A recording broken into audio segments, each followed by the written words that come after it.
السلام عليكم. بيبدأ الفيلم ببنت اسمها فيفيان وبتكون خايفة وبتجري في الغابة وبتصرخ وبتقع على الأرض وفجأة بتصحى من النوم وهي مخضوضة وبتبقى بتحلم بكابوس. وبعدها بتلاقي المدرسة بعت رسائل للطلبة وعلشان يكتبوا عن أي قضية مهمة أثرت في المجتمع. فبتقوم فيفيان تجهز نفسها للمدرسة وليزي أمها بتطلب منها إنها تاخد صورة لنفسها زي أي أول يوم دراسي وما بتسيبهاش غير لما بتتصور. وبتبعت فيفيان الصورة لأمها وهي في طريقها للمدرسة وليز بتكتشف إنها مصوراها هي. وبتوصل فيفيان مدرستها وبتلاقي زمايلها كلهم عارفين بعض وواقفين في مجموعات وهي ما تعرفش غير واحدة من صاحباتها كلوديا لأنها انطوائية زيها بالظبط. ففيفيان بتسألها هي تكتب ايه في المقال اللي طالباه المدرسة لأنها محتارة. فبتقول لها إنها تكتب عن الخدمات التطوعية لكن فيفيان ما بيعجبهاش الفكرة وبتدخل فصلها ومستر ديفيز بيرحب بالطلبة. وساعتها بيدخل طالب اسمه ميشيل وكان متأخر وبيبقى شخصية مشهورة في المدرسة وواضح إنه مغرور ومتكبر وبيقعد ورا طالبة جديدة اسمها لوسي وبيبدأ يتنمر عليها. وفيفيان بتبص له وهي متضايقة منه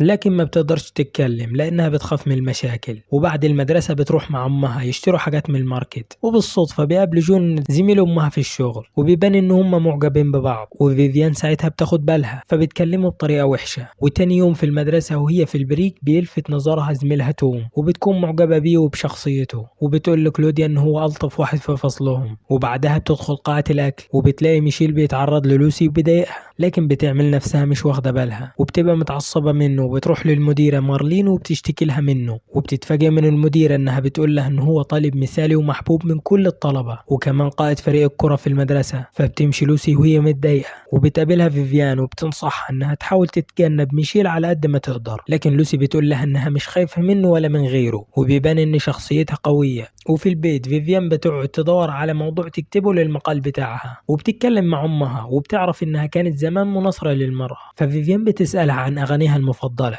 ولما بتسمعها بتلاقي انها اغاني تحريرية للمرأة من القيود. فبتقوم تتسحب وتدخل مكتب امها وبتطلع حاجتها القديمة وبتتفرج عليها وبتلاقي مجلة قديمة امها عاملاها لمناصرة الفتيات لانهم بيشكلوا قوة في المجتمع. وساعتها بتيجي فكرة لفيفيان وتاني يوم الصبح بيكون في ماتش كورة والطلاب كلهم بيتجمعوا وفيفيان بتروح تقعد مع كلوديا. في الوقت ده بينزل على كل موبايلات الطلبة قائمة بألقاب على كل طالب فيهم وبيكون ميشيل وشلته هم اللي عاملينها. وبتكتشف لوسي ان ميشيل ملقبها بلقب وحش جدا فبتتعصب وبتروح للمديرة وبتوريها القائمة لكن المديرة ما بتهتمش بكلامها. وميشيل بتبقى متابعة الموقف وبتتضايق لأن مديرة مدرستهم ما بتاخدش موقف وسلبية جدا. وبعدها بتروح البيت وبتفكر ازاي تساعد لوسي وفي اللحظة دي بتجي لها الفكرة وبتقرر انها تعمل مجلة من نصرة الفتيات وبتسميها موكسي وبتهاجم فيها ميشيل وشلته والمتنمرين اللي زيه. وبتطلب من البنات انهم يرسموا وشم معين كنوع من اتحادهم لمناصرة المرأة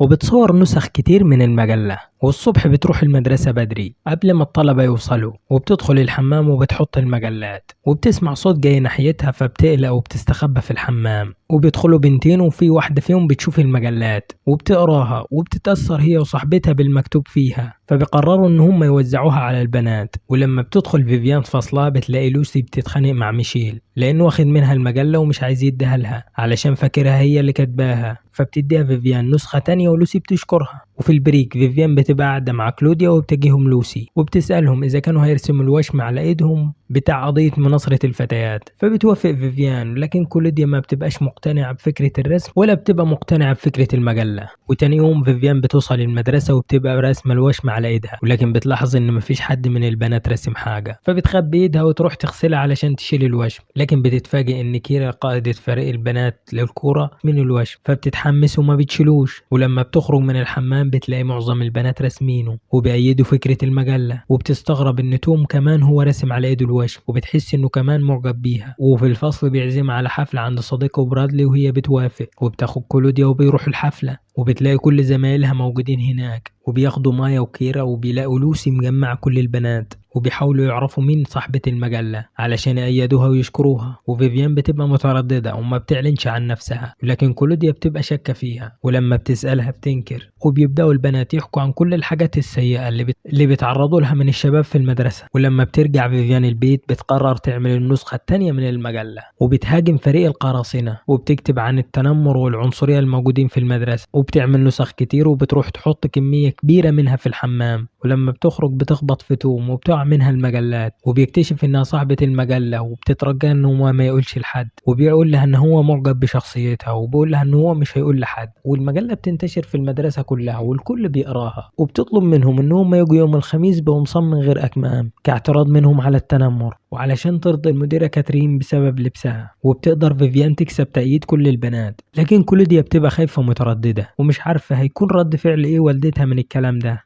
وبتشوف فيفيان مع لوسي وهم بيشتروا لبسهم وبيتصوروا، وكلوديا بتشوف الصور وبتتضايق لأن فيفيان صاحبتها المقربة، وبتقرر إنها تلبس زيهم. ولما والدتها بتشوف لبسها الصبح بتزعق لها وبترجعها تغير لبسها. وبتوصل فيفيان المدرسة وبتبقى مبسوطة إن كل البنات لابسين زيها وبيأيدوا المجلة بتاعتها. ولكن لما بتشوف كلوديا مش لابسة زيهم بتتضايق وبتسيبها وبتقول لها إنها عندها حصة. وبيجي يوم المباراة فريق كرة القدم في المدرسة، والمديرة مارلين بتعلن عن المرشح الوحيد للجائزة في مسابقة الرياضة الطلابية واللي بيكون ميشيل. لكن لوسي بتقوم وبتعلن عن ترشيحها عن صديقتها كيرا كمنافس في المسابقة، ومارلين بتقول لها انها محتاجة ال5 أصوات علشان يقبلوا ترشيحها. وبيقوموا أصحابها ومن ضمنهم فيفيان وتوم. فكلوديا بتتضايق من فيفيان وبتمشي وبتروح وراها علشان تعرف مالها، فبتقول لها انها متضايقة علشان لها اصحاب تانيين غيرها وبيهتموا لامرها والمفروض انها اقرب صديقة ليها. ولما بتشوف توم جاي بتسيبها وبتمشي، وتوم بيدي لفيفيان حلويات وبيعرض عليها ان هم يخرجوا سوا علشان يتعرفوا على بعض اكتر، وبياخدها وبروحوا الكنيسة وبيقعد يفرجها على التوابيت واماكن الزفاف. وبيناموا هما الاتنين في تابوت، وبيسألها هي ليه ما قالتلوش انها صاحبة المجلة، فبتقول له انها كانت مترددة، وبتقول له انها كانت شايفة كده افضل ليها. فبيعرفها ان هو سعيد ان هو الوحيد اللي يعرف سرها، وبيوصلها البيت وبيعترف لها بحبه، وهي كمان بتعترف له انها بتحبه. واول ما بتدخل امها بتكون مستنياها وبتسألها عن توم وبتطلب منها انها تقابله. وتاني يوم بتشوف لوسي وهي وبتقول للبنات ان هم يصوتوا لكيرا علشان تكسب في المسابقة، وبوزع ورق على الطلبة علشان يرشحوها. وبتعتقد ان هم معظمهم ان هم ما بيحبوش ميشيل ولا تصرفاته.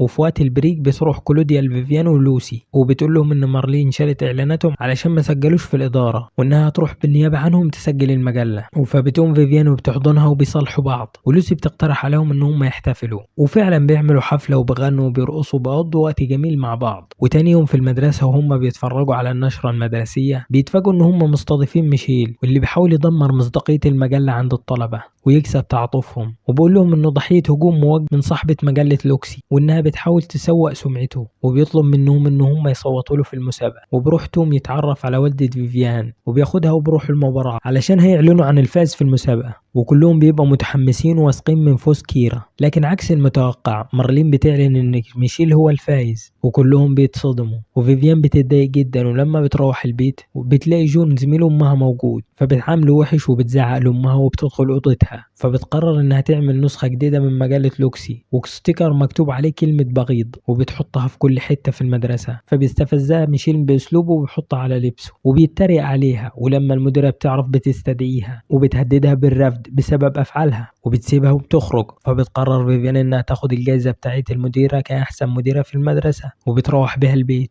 وبتدخل لها امها وبتقول لها انه جون معزوم عندهم على العشاء وممكن هي تعزم توم علشان يتعرفوا عليه اكتر. وبتعرف فيفيان من لوسي ان المديرة رفضت كلوديا من المدرسة بشكل مؤقت بسبب تسجيلها للمجلة في إدارة المدرسة. فبتتعصب وبتروح لكلوديا وبتحاول تتكلم معاها. فبتتفاجئ فيفيان ان كلوديا عارفة انها صاحبة المجلة، ورغم كده ما قالتش للمديرة حاجة. وكلوديا بتبقى زعلانة انها خبت عليها وبتقول لها معنى كده ان انا مش اقرب صديقة ليكي، وبتقفل الشباك في وشها وبتسيبها. وبالليل بيجي جون وتوم على العشاء وفيفيان بتكون متعصبة وبتعاملهم كلهم بطريقة وحشة جدا. وبتدخل اوضتها وبتروح لها امها، فبتبدأ تتكلم فيفيان وبتقول لها انها صاحبة مجلة لوكسي وان اي حد بأيد المجلة بيترفض زي كلوديا أعز صديقة ليها. وبتقول لها انها خايفة تعلن عن نفسها لا تترفض هي كمان، وبتبقى متضايقة وبتقعد تعيط. وفي المدرسة بتروح تعتذر لتوم على تصرفها معاه امبارح، لكنه بيرفض اعتذارها وبيسيبها وبيمشي. فبتتضايق وبتروح تدخل الحمام. تلاحظ ان في رسالة موجودة لمجلة لوكسي وبتقراها وبتعرف انها من بنت بتتعرض للتنمر وبتطلب المساعدة. وفيفيان في الليل ما بتعرفش تنام وبتقرر انها تعلن الحرب على المدرسة، وبسرعة بتروح تاخد جائزة المديرة وبتروح للمدرسة وبتكتب على الارض كلام بتهاجمهم فيه، وبتكسر جائزة المديرة وبتصور ده كله وبتنزله على المجلة.